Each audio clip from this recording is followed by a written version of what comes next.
이 시간 다시 한번 자리에서 일어서시면 감사하겠습니다. 하나님의 말씀을 봉독하겠습니다.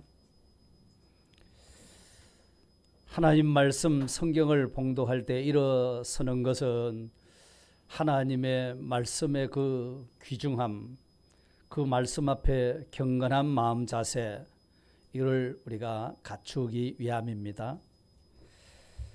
로마서 12장 1절에서 2절까지의 말씀을 제가 봉독하겠습니다.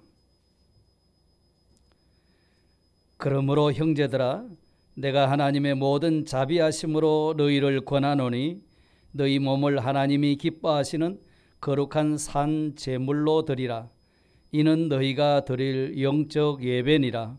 너희는 이 세대를 본받지 말고 오직 마음을 새롭게 함으로 변화를 받아 하나님의 선하시고 기뻐하시고 온전하신 뜻이 무엇인지 분별하도록 하라. 아멘.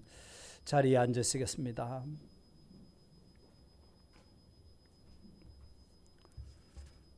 우리는 매 주일마다 예배를 드립니다. 매 정한 시간마다 우리는 하나님 앞에 예배를 드리고 있습니다. 이왕 우리가 하나님 앞에 예배를 드린다고 하면 어떻게 하면은 하나님이 기뻐하시는 예배가 될까? 하나님이 받아주시는 예배가 될까? 할 때에 금년 2월부터 몇 주에 걸쳐서 말씀을 드린 대로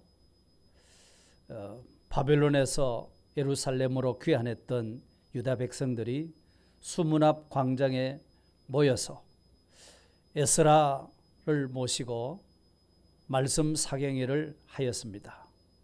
그럴 때에 온 백성들은 땅에 엎드려 하나님 앞에 경배드렸다고 했습니다.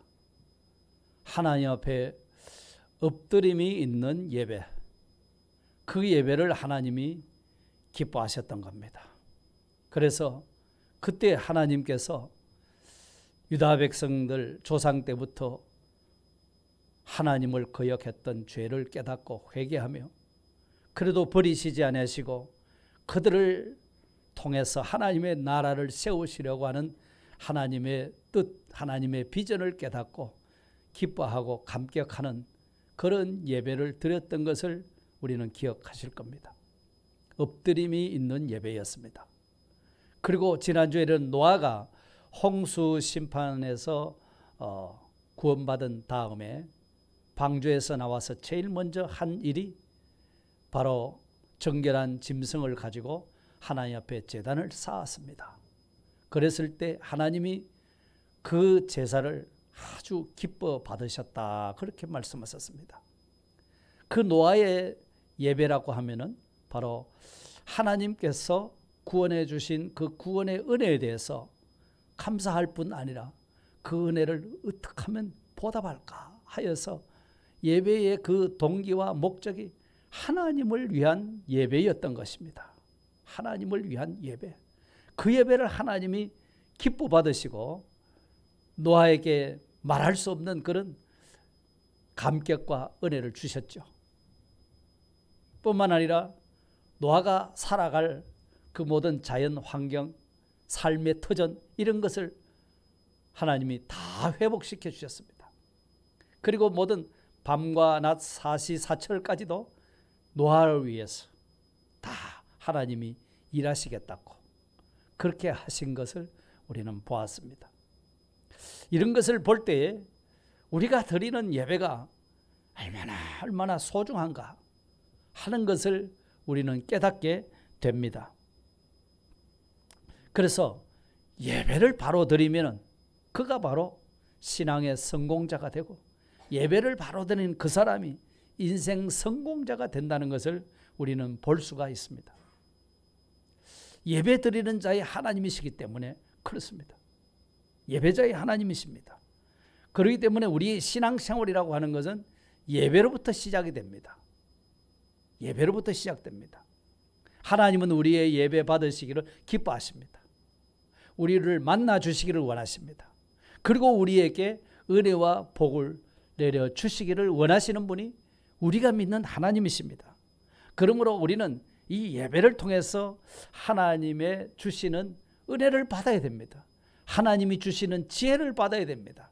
하나님이 주시는 능력을 받아야 됩니다. 그 지혜와 능력이라야만이 오늘 우리가 당면한 이 세상의 온갖 우리 스스로는 해결할 수 없는 이런 난제들을 극복해낼 수 있는 그런 힘이 예배에서 나오게 되는 겁니다. 그럴진데 우리가 드리는 예배가 얼마나 중요한가 하는 것은 더 말할 나위가 없을 것입니다. 오늘 봉독한 로마서 성경은 이 전체가 16장으로 되어 있습니다. 그래서 두 부분으로 나눌 수 있는데 1장부터 11장까지 전반부, 그리고 12장부터 16장까지가 후반부인데, 전반부는 하나님이 우리를 구원해 주신 데 대한 구원론, 교리적인 면을 가르쳐 주셨고요. 후반부는 그런 예수 그리스도의 구속의 은혜로 말미암아 구원받은 사람들이 앞으로의 삶을 어떻게 살아가야 할까 하는 그 생활면, 도덕적인 면, 윤리면을 가르치고 있는 것이 후반부입니다. 그래서 바울 사도를 통해서 이 구원의 광대함, 오묘함, 그래서 어떤 분들은 로마서 성경은 황홀한 구원의 도리를 가르쳐주고 있다, 그렇게들 말을 합니다. 그래서 얼마나 황홀하고 깊고 오묘하든지 교리적인 면의 마지막 결론 부분을 어떻게 지었는가 하니까 지금 성경을 펴놓으셨잖아요. 11장 33절을 보시기 바랍니다. 11장 33절, 깊도다 하나님의 지혜와 지식의 풍성함이요 그의 판단은 헤아리지 못할 것이며 그의 길은 찾지 못할 것이로다. 그러면서 36절에 이는 만물이 주에게서 나오고 주로 말미암고 주에게로 돌아감이라. 그에게 영광이 세세 있을지어다. 아멘. 이렇게 말씀하셨습니다. 그러니까 이렇게 깊고 오묘한 구원의 도리를 깨달음으로 받은 그리스도인이라고 하면은 어떠한 삶을 이제부터 살아가야 할 것인가 하는 그것이 로마서의 후반부, 오늘 봉독한 본문 12장부터입니다. 그래서 그러므로라고 하는 접속사로 시작하고 있습니다. 그러므로, 그러기 때문에 이런 말씀이죠. 그러니까 이런 황홀한 구원의 도리를 받은 사람이라고 한다면은 그 다음에 이렇게 실천하며 살아가야 합니다. 이걸 말해주고 있는 겁니다. 그거를 어떻게 구체적으로 실천해 가야 할 것인가 할 때 첫 번째가 바로 예배에 대한 말씀을 권면하고 있는 겁니다. 오늘 본문 1절을 보시기 바랍니다. 그러므로 형제들아 내가 하나님의 모든 자비하심으로 너희를 권하노니 너희 몸을 하나님이 기뻐하시는 거룩한 산 제물로 드리라. 이는 너희가 드릴 영적 예배니라. 아멘. 그렇습니다. 예배는 구원받은 성도들의 첫 번째로 해야 될 일입니다. 삶의 우선순위가 바로 예배에 있다는 말씀입니다. 그만큼 예배가 중요합니다. 그러면서 예배는 하나님께서 구원해 주신 이 구원의 은혜를 받은 성도들에게는 하나의 특권입니다. 왜 특권인고 하니까 예배는 아무나 드릴 수 있는 것이 아닙니다. 오직 예수 그리스도의 구속의 은혜를 입은 자만이 하나님 앞에 예배를 드릴 수가 있습니다. 그러니까 그것이 특권이요 축복이죠. 오늘 우리가 이 시간 드리는 예배를 통해서도 하나님이 우리에게 주신 이게 특권이구나, 하나님이 우리에게 주신 놀라운 축복이라는 사실을 깨닫고 누리실 수 있기를 바랍니다. 그래서 바울 사도께서는 권면하기를 여러분의 몸을 하나님이 기뻐하시는 거룩한 산 제물로 드리십시오. 이것이 여러분들이 드릴 영적 예배입니다. 이렇게 권하고 있는 겁니다. 자, 그러면 하나님이 기뻐하실 영적 예배, 그 예배는 어떻게 드리는 예배여야 할까 하는 거죠. 그 예배는 우리의 전 인격을 다 기울여 드리는 예배입니다. 그런데 오늘 본문 1절 초반에 너희 몸을 하나님이 기뻐하시는 거룩한 산제사로 드리라 이렇게 말씀했습니다. 하나님께서는 그 예배를 말씀하시면서 우리 몸을 말씀했습니다. 너희 몸을 요구합니다. 아니, 하나님은 우리 마음 중심을 원하시는 분인데 몸을 바라시나? 또 그런 생각이 들 수도 있습니다. 그렇습니다. 사무엘 선지자를 통해서 이새의 아들 가운데 왕으로 세울 자를 기름 붓기 위해서 그 집에 갔었잖아요. 첫 아들, 둘째 아들, 셋째 아들 다 그 앞에 나타나도 아니라고 말씀하셨어요. 사무엘은 너무 외모가 출중하기 때문에 맏아들부터 기름을 부으려고 했는데 하나님은 아니라고 하셨어요. 그러면서 하신 유명한 말씀이 있잖아요. 사무엘상 16장 7절에 있는 말씀입니다. 사람은 외모를 보거니와 나 여호와는 뭘 보신다고요? 중심을 보신다고 말씀하셨습니다. 그렇습니다. 하나님의 관심은 우리의 마음에 있습니다. 우리 마음에 있습니다. 그런데 오늘 본문에는 몸으로 예배를 드리라고 이렇게 말씀합니다. 몸으로 예배를 드리라는 거예요. 한번 생각해 보십시다. 우리 마음을 드린다고 할 때에 그 사람의 마음을 어떻게 알 수 있을까요? 병원에 가서 엑스레이를 찍으면 나올까요? 아니 더 정확한 CT나 MRI나 이런 걸 찍으면 마음이 어떤지를 볼 수 있을까요? 그런 것으로서 우리 마음을 볼 수가 없습니다. 그러면 우리 마음이 어떠한지 뭘 통해서 볼 수 있을까요? 그 사람의 몸, 그 사람의 행동이 어떠한가, 그것을 볼 때에 그 사람의 마음은 어떠하다는 것을 알 수 있죠. 그 사람이 하는 말이나 행동을 보면 저 사람의 마음은 그렇구나 저렇구나 이걸 알 수 있지 않겠습니까? 그러니까 사람의 속마음이라고 하는 것은 그 사람의 몸으로, 말로, 행동으로 또는 생활로 나타나는 것을 볼 수가 있습니다. 그래서 마음이 가면 몸은 따라갑니다. 몸이 가면 또 마음도 따라갑니다. 몸과 마음이 나뉘어질 수가 없습니다. 살아있는 사람이라고 하면은 마음과 몸이 같이 움직이는 겁니다. 거기 따로 움직일 수가 없죠. 그렇기 때문에 여기에 몸이라고 하는 말씀은 너희 몸으로 산제사 드리라 하신 이 말씀은 단순히 육체만 드리라는 말씀이 아닙니다. 예배 드리는 사람의 몸과 마음, 그 사람의 지식과 정성과 정신까지 말하자면 전 인격체를 다 들여서 드리는 것을 말하는 것입니다. 간혹 몸은 예배당에 와 있어도 이 시간도 마음은 집에 가 있을 수가 있지요. 또 군에 간 아들한테 가 있을 수도 있고 우리 마음이라고 하는 것은 직장에도 갔다가 이 사람한테 갔다가 저 사람한테 마음대로 왔다 갔다 합니다. 그런데 여기서 말씀하시는 이 몸이라고 하는 것은 이렇게 마음하고 몸이 따로 노는 것을 이야기하는 것이 아니라는 말씀입니다. 마음 따로 몸 따로가 아닙니다.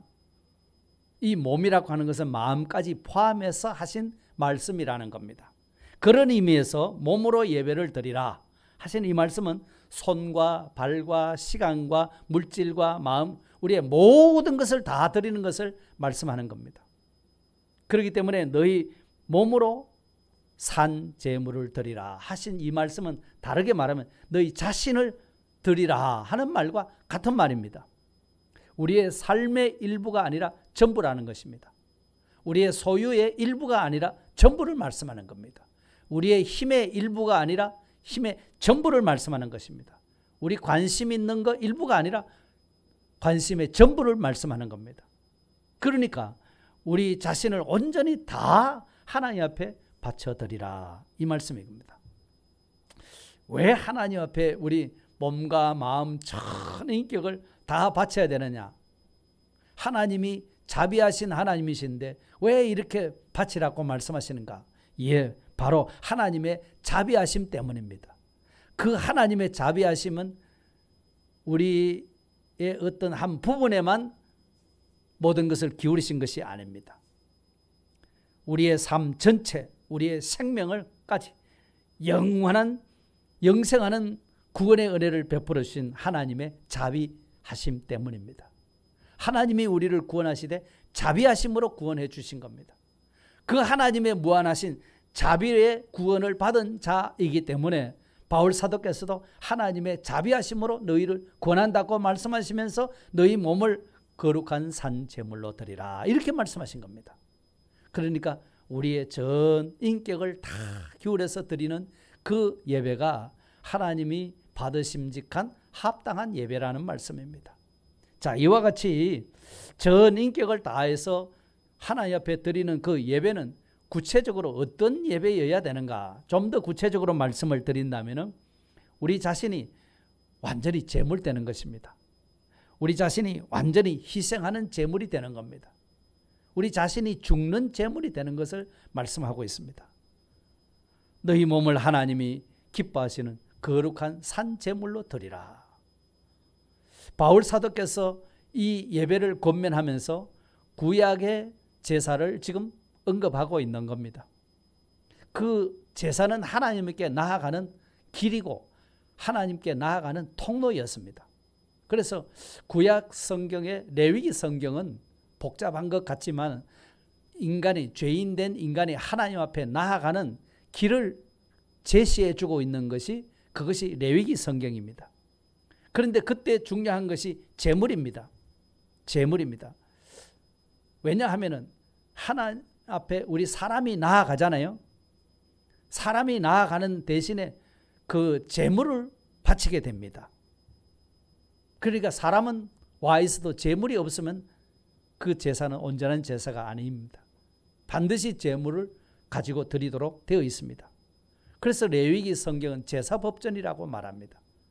그래서 레위기 1장부터 5대 제사에 대해서 기록이 나오는데 제일 첫 번째 1장이 바로 번제 드리는 방법입니다. 그때 레위기 1장 3절부터 9절에 보면 그 제물을 어떻게 해서 바쳐야 될까 하는 것을 말합니다. 그때 흠이 없는 짐승이라 해야 됩니다. 그 다음에 그 짐승을 와서 잡습니다. 죽입니다.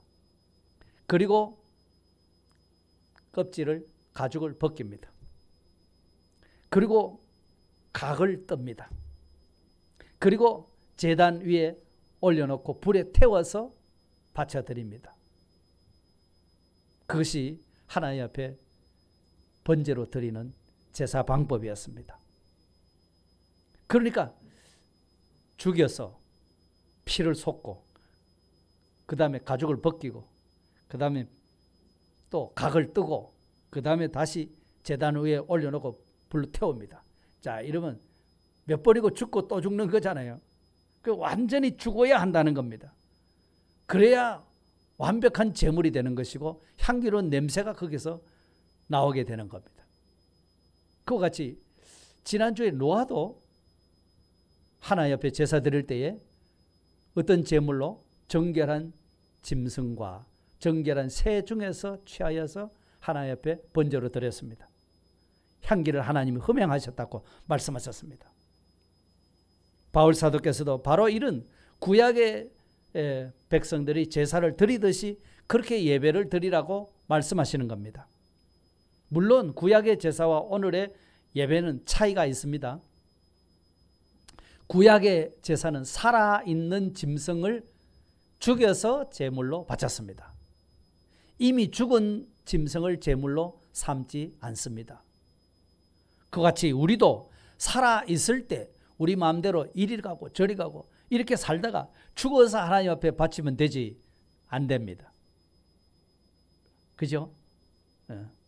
구약의 제물은 반드시 살아있는 짐승을 잡아서 드렸습니다. 이미 뭐 이래 죽든지 저래 죽든지 죽은 제물을 제물로 사용하지 않습니다. 그러니 우리는 살아있을 때, 우리도 살아있을 때 제물로 드리는 일을 해야 합니다. 그래서 신약시대의 예배는 살아있는 예배입니다. 산 제물로 드리라 이렇게 말씀하신 겁니다.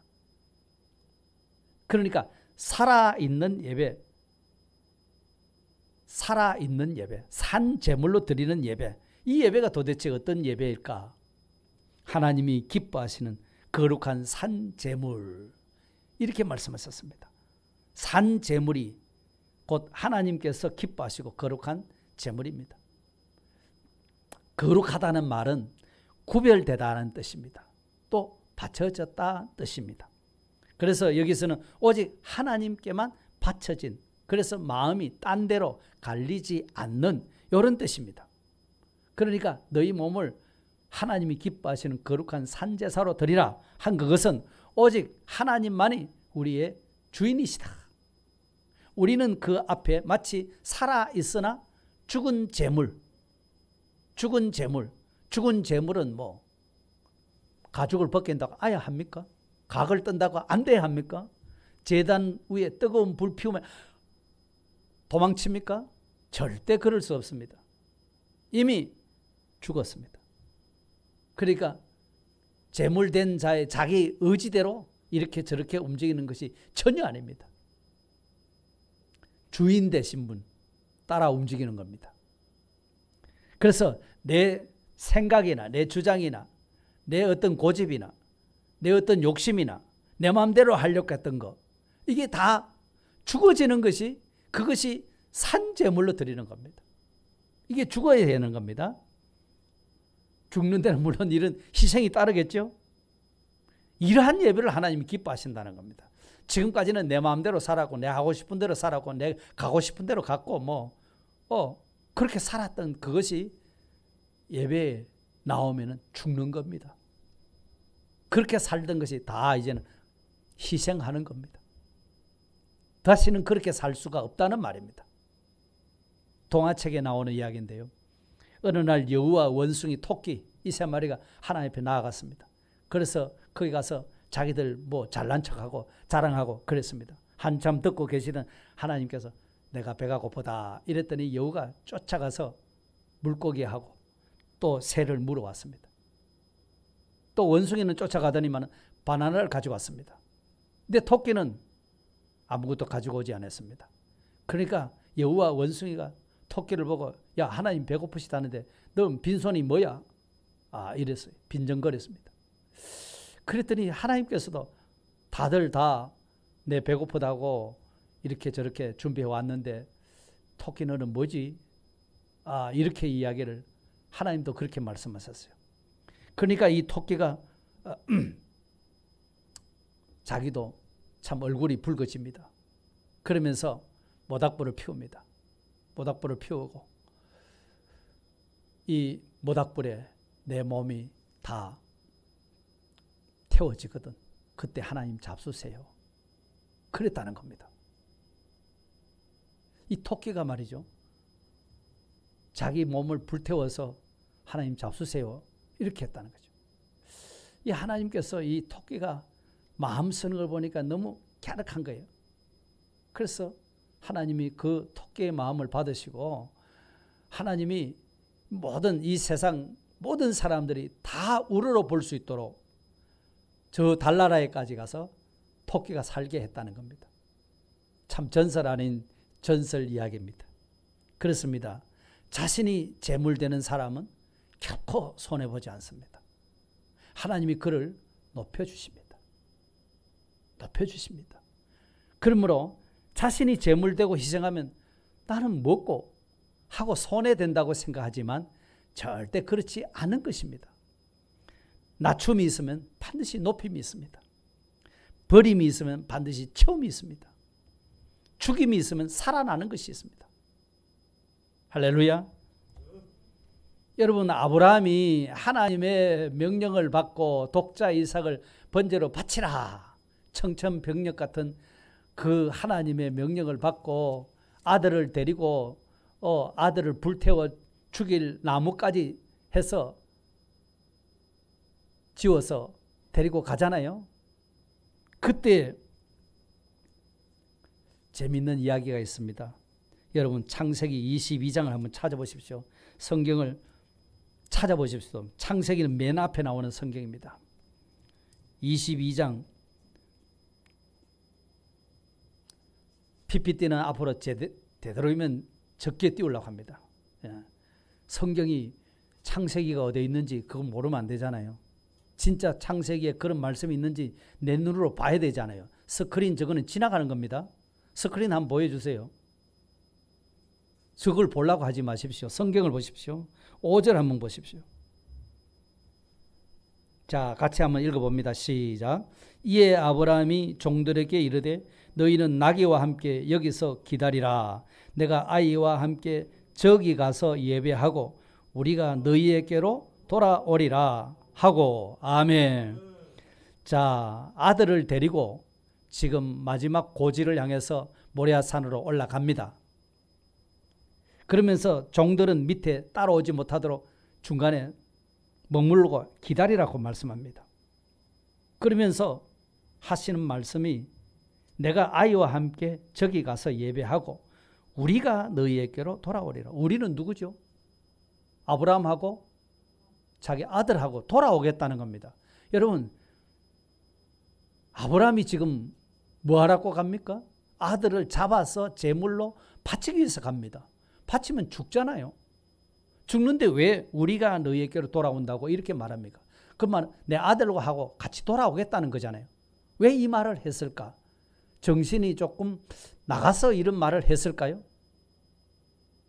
히브리서에 보면은 뭐라고 합니까? 아브라함이 그 이삭을 바칠 때에 죽은 가운데서도 살리실 것을 믿고 바쳤다고 그런 말씀이 나오죠. 히브리서 11장에.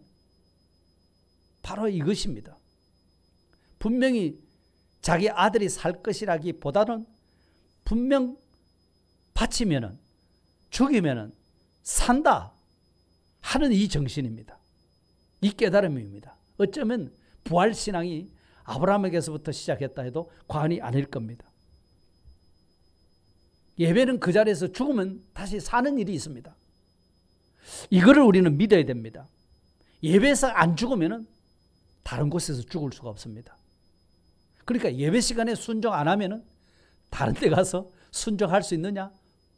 못한다는 겁니다. 여러분, 예배 시간에 우리는 순종해야 됩니다.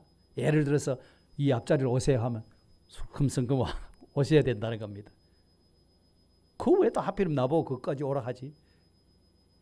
예배 시간에는 내가 죽는 시간입니다. 그러면 내가 살아나는 시간이 됩니다. 그만큼 중요한 겁니다. 예배 시간이. 그러니 자신이 죽는다고 하는 것이 손해가 아닙니다. 하나님은 살려주시려고, 높여주시려고, 채워주시려고 하나님이 죽으라고 말씀하신 겁니다. 그러면 왜 우리가 이렇게 희생하면서 죽어야 되느냐? 왜 그렇게 돼야 되죠? 이유가 뭡니까? 예수님이 내 대신 친히 십자가에서 제물이 되신 것이기 때문입니다. 내 대신 예수님이 제물이 되셨다는 거예요. 그래서 우리 자신도 하나님 앞에 내 자신을 제물로 드리는 겁니다. 산 제물로 드리는 겁니다.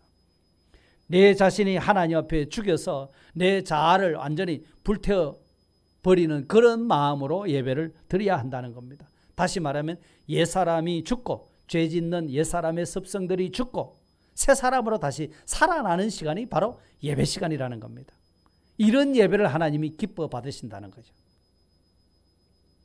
희생 제물이 있는 예배, 그 희생이 결코 희생으로 끝나지 않고 다시 살리시는 역사가 일어나게 될 줄 믿습니다. 그래서 희생의 제물되는 예배는 그 예배 시간에만 죽으면 되는가? 아니요. 어디까지 연장해야 될까요? 우리 생활로, 우리 삶 전체가 이렇게 영적 예배가 되어야 된다는 겁니다. 우리 생활 전체가 하나님 앞에 합당한 예배가 되어야 되는 겁니다. 그래서 본문 1절 하반절에 그랬죠. 너희 몸을 하나님이 기뻐하시는 거룩한 산제물로 드리라. 그 다음에 이는 너희가 드릴 무슨 예배라고요? 영적 예배니라. 영적 예배라는 요 말의 원어의 뜻은 합당한 예배라, 그런 뜻입니다. 참되고 사리에 맞는 구속받은 피조물이 드려 마땅한 이런 예배라는 것입니다.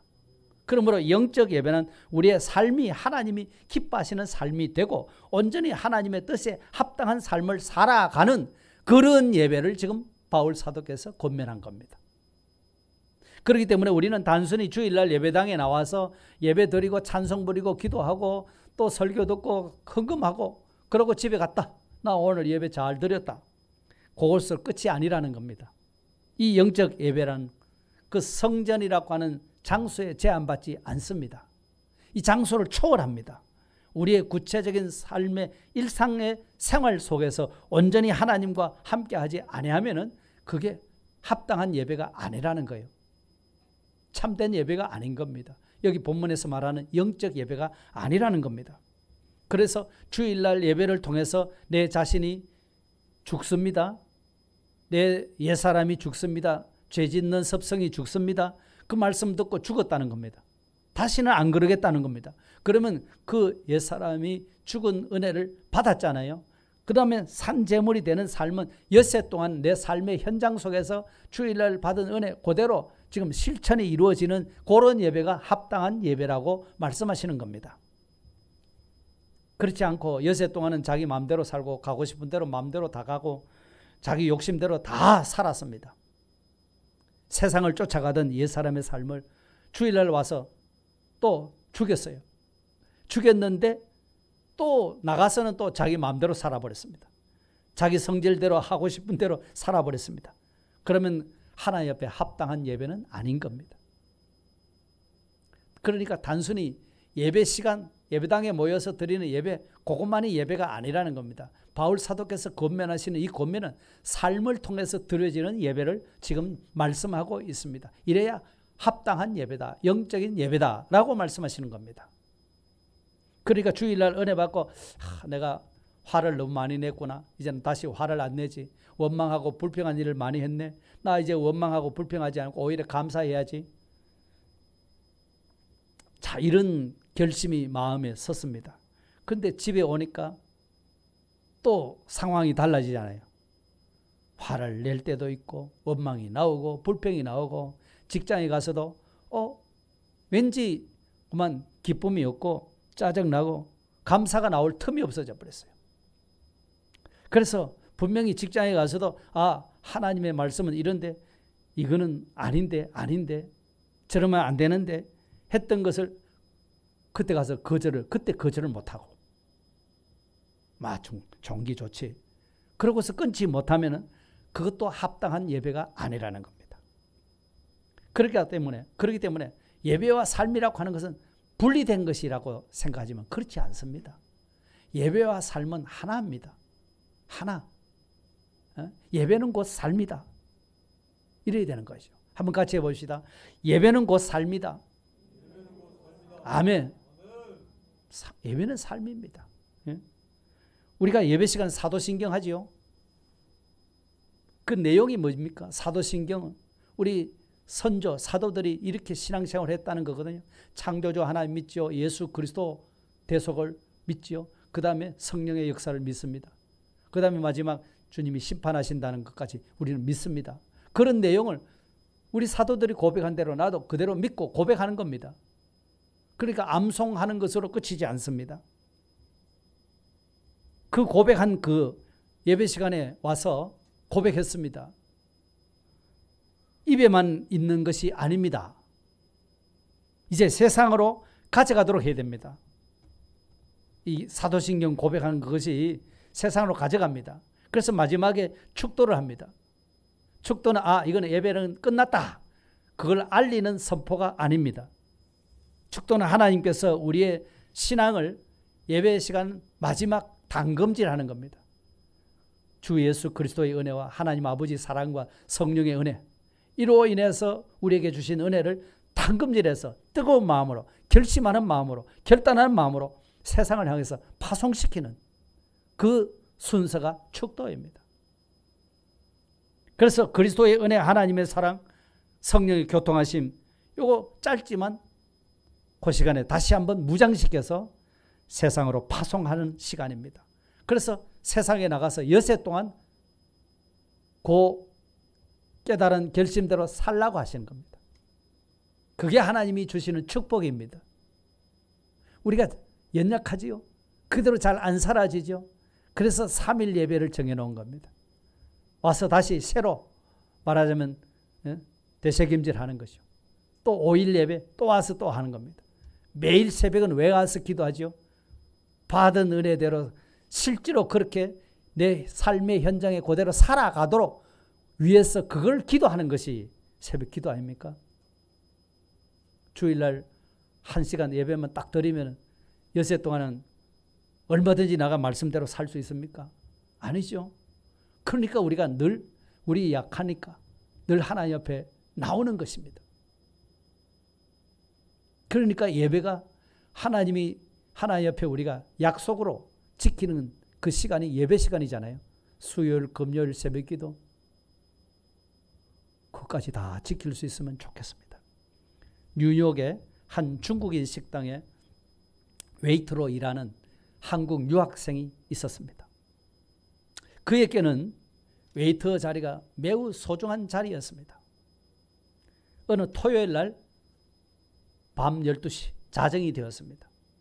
그 웨이터들이 그 하얀 와이셔츠에 나비 넥타이 메고 있는 그 복장 있죠. 보타이를 딱 풀었습니다. 그러니까 12시가 되니까 그 시간부터는 일을 할 수가 없습니다. 이거거든요. 자기는 아르바이트생입니다.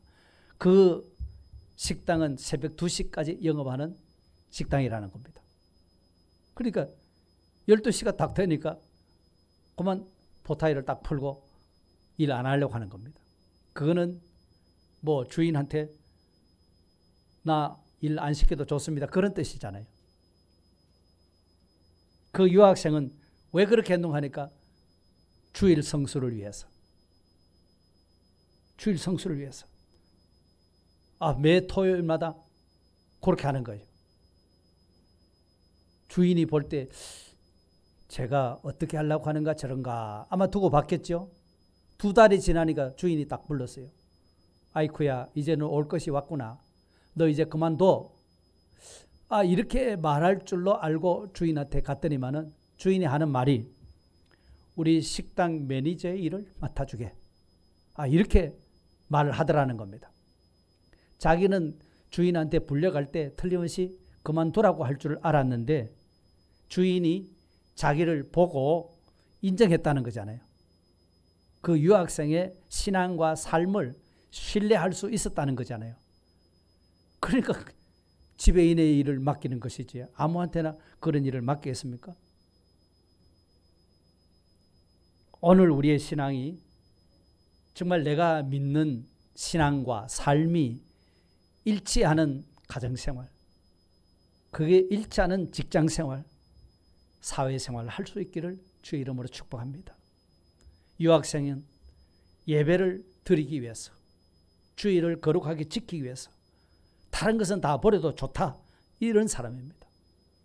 말하자면 자기는 거기서 잘려도 좋다는 거잖아요. 그 말은 다름게 말하면 자신은 죽겠다는 거잖아요. 죽겠다는 자를 하나님 때문에 죽겠다는 자를 하나님이 버려두시지 않고 도리어 살려주셨거든요. 도리어 큰일에 써주셨습니다. 그분이 누군가 하니까 미주 한인교회 퀸즈 장로교회 원로 목사님이셨던 장영춘 목사님이십니다. 그런데 지금 그 교회 담임 목사님은 김성국 목사님입니다. 그분이 책으로 써놓은 것을 제가 읽어봤었어요. 그렇습니다. 우리가 주일날 은혜 받는 것 따로 돌아가서 생활하는 것 따로 이게 결코 아니라는 겁니다. 엿새 동안의 삶이 신앙으로 연결되어지는 그 삶이 바로 하나님이 보시는 예배입니다. 하나님이 받으시는 예배라는 겁니다. 마이클 그린이라는 분은 이런 말을 했습니다. 일하는 것도 기도하는 것이다. 예배와 삶은 이혼할 수 없다. 그들은 서로에게 속해 있다. 삶이 없는 예배는 꺼진 땅이요. 예배 없는 삶은 메마른 땅이다. 자, 이렇게 이야기했습니다. 자, 예배와 삶이 분리될 수 있다고 했습니까? 없다고 했습니까? 그걸 이혼할 수 없다고 그렇게 표현을 해놨습니다. 그렇습니다. 오늘 우리 모두는 이렇게 하나님 앞에 하나님이 기뻐 받으실 영적 예배, 우리가 드릴 합당한 예배, 정말 하나님이 받으심직한 예배를 통해서 하나님 앞에 기쁨이 되게 하시고 오늘 우리에게는 한없는 은혜가 생각 이상으로 넘치는 이런 축복이 있기를 주의 이름으로 축복합니다. 자, 말씀을 정리하고 마치겠습니다. 그러니까 이 신앙생활이라고 하는 것은 분명히 예배로부터 시작되는데 하나님이 기뻐하시는 예배라야 된다. 그 예배가 참된 예배라는 거죠. 여기에 대해서 우리가 살펴봤습니다. 정말 하나님이 기뻐하시는 참된 예배는 어떻게 드리는 예배라고 말씀하셨습니까? 우리의 전 인격을 다하여 드리는 예배라고 했습니다. 오늘 본문에 너희 몸으로 거룩한 산 제물로 드리라 이렇게 했거든요. 그 몸을 말씀하셨지만 단순히 몸만 아니었다는 겁니다. 몸과 마음 우리 전부를 다 하나님 앞에 제물로 전 인격을 다 드리는 예배를 하나님이 기뻐 받으신다는 겁니다. 왜요? 하나님의 자비하심으로 우리를 이미 구원해 주셨기 때문입니다. 하나님의 자비하심으로. 전 인격을 다하여 예배 드리는 것은 구체적으로 어떻게 예배 드리는 것인가? 자신이 희생의 제물이 되는 예배라고 말씀했습니다. 자신이 희생의 제물이 되는 것. 산 제물, 살아있지만 죽은 제물처럼 그렇게 자기를 죽이는 예배 말씀하는 겁니다. 자기의 생각, 자기 욕심이나 자기 주장이나 자기 마음대로 하려고 했던 그런 모든 옛사람의 소욕들이 예배 시간에 죽어져야 한다는 겁니다. 그런 예배를 하나님이 기뻐 받으시는 겁니다. 왜요? 예수님도 내 대신해서 친히 제물이 되셔서 십자가에 죽기까지 하셨기 때문입니다.